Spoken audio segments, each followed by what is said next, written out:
I'm heading into Archery Field and Sports here in Des Moines, Iowa to check out the 2019 bows, and I'm going to give them all a test and compare them head to head and see which one wins out. The shop has been around for 34 years, believe it or not. That says something for a shop to be open that long. The present ownership has been here, has had it for 16 years. It's known as the best shop in this whole area. Here's the four bows that I'm going to be testing. You see first the RX3, the Hoyt RX3 there on the left. And then you see the Mathews Verdicts after that. Then you see the PSE Evoke after that. And then finally the Bowtech Realm SR6. So they got a good lineup here at Archery Field and Sports. I'm really impressed with the choices that they have. And I'm going to be shooting everything right here into their little test alley, their tuning alley. Shooting them through the cranny as well to compare real world speeds when I set it at 70 pounds, 27-inch draw, with a 450 grain Mammoth FOC King arrow. It'll be interesting to compare that. This is the Hoyt RX3. I tell you, it feels really good. Just picking it up, it's lightweight. That grip is really nice. I'm used to shooting a Hoyt Carbon Spider 30 with side plates, and it's similar to that as compared to the old wood grips, but it's really nice. It's nice and thin. And I understand it's adjustable here too, so you can adjust it left to right, which is interesting to be able to kind of grip tune based on that. This is set at 70 pounds, as all of them are. 70 pounds and a 27-inch draw. Really nice smooth draw. It holds on target. It holds on target really easily. The back wall's a little bit spongy, and that's not necessarily a bad thing. It forces you to have good form and start your follow through. It's a little jumpy right there if you let it down. Let's see how it shoots.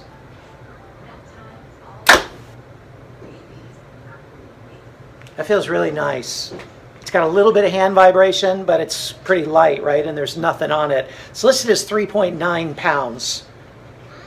And I really like that smooth release and the lack of vibration in the hand. That was pretty good. Let me shoot one through the chronograph and see how it does.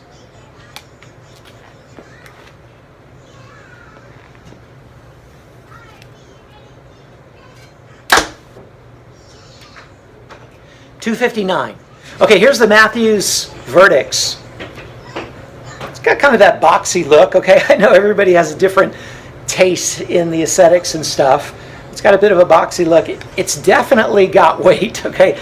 That's heavier. It's listed as heavier, and it's by far the heaviest of any of these bows I've tested today. It's very noticeable. But I love that grip, man. That's got a sweet grip. It's got a bit of a tack to it, which is nice. I like to use grip tape just to get a little bit of a tacky feel. That's one of the best grips I've felt. I really like it.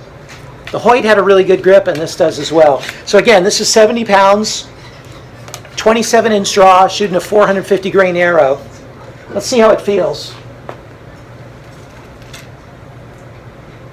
Wow, that really generates its oomph at the end of the draw cycle. You really feel it at the end, that hump. It's got a nice back wall, holds nice, really jumpy. Ooh, that's very dead in hand. That's definitely the least vibration of any of these four. Now, I'd kind of expect it because it's about half a pound heavier than most of them, but still, that's a nice feel.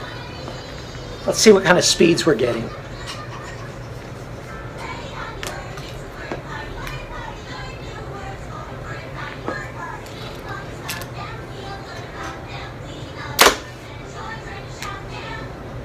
.271. This is the PSE Evoke, and it's really lightweight. That feels really nice. It's got a simple grip, as you can see there, but it's thin. It's a nice grip, easy to hold on to. I think it'd be very repeatable. Now this is set at 65 pounds because that's the max we had. Actually, it's probably about 67. From what we measured, it's about 67. So it should be a little faster than whatever this is going to show. But let's test the draw cycle. Yeah, that draws really nicely. Draws really well. Holds really well on this back wall. Easy to hold. But it's kind of hard to let down. I mean, hard in the sense that it just wants to stay right here, which is not a bad thing.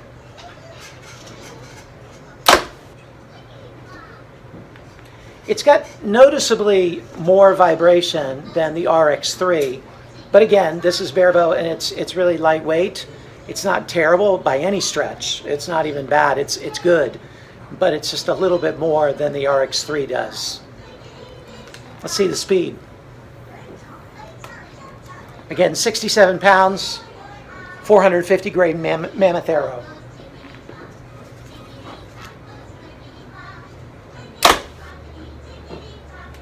It's shooting 267. So that's pretty good. It's not even 70 pounds. And it's 8 feet per second faster than the Hoyt was. That's interesting. Really nice smooth draw. A little bit of vibration on the release, but not that much. Okay, now I'm going to be testing out the Bowtech Realm SR6. And this is their speed bow this year, but it's also supposed to not only be a speed bow, its IBO is 252, but it's also supposed to be pretty smooth. And the cams it's able to generate that speed because of the weighted cams here. And it's also got a performance setting as well as a comfort setting.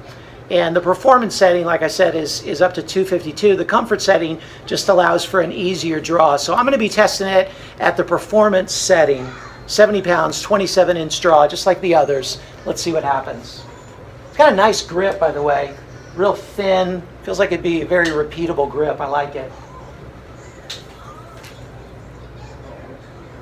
Well, that's got a really nice draw. I'd say so far that's the smoothest draw of any of them that I pulled. And for a speed bow, that's surprising. Really nice back wall. That's just solid as can be.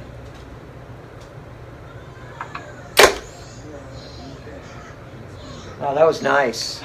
A little bit of vibration, but again, there's nothing on it. A little bit more vibration than probably the Vertex and the RX3, close to the RX3, maybe a little bit more than the RX3.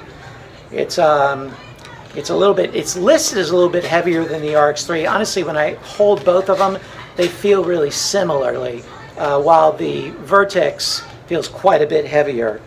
Okay, so let's see how the Bowtech shoots in terms of speed. And again, this is 70 pounds on the performance setting with a 450 grain Mammoth FOC King arrow.